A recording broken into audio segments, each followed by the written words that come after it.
আছে আমার নবীজির চেহারা মোবারকের দিকে। ইহুদি ছিল, গুনাহগার ছিল, বেদিন ছিল, কিন্তু নবীজির দিকে তাকিয়ে আছে। নবীজি বলতেছে খাওয়ার কিছু হবে, আমরা দুজন মুসাফির।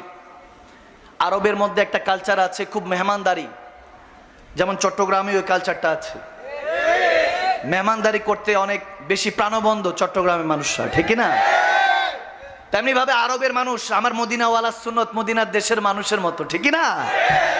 আমার নবী মেহমানদারি করতে পছন্দ করতেন।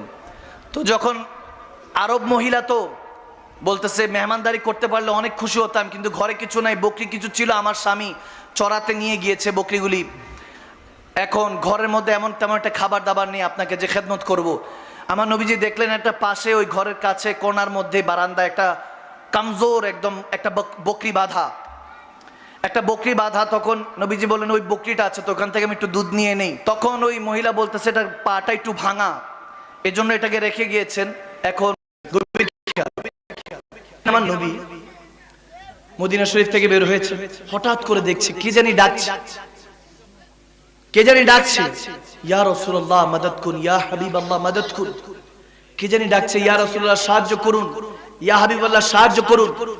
এখন যখন মদিনাওয়ালাকে ডাকছে, তখন আমার নবী খেয়াল করে দেখে কোনো মানুষ ডাকছে না, কোনো ফেরেশতা, কোনো জিন ডাকছে না। খেয়াল করতেছে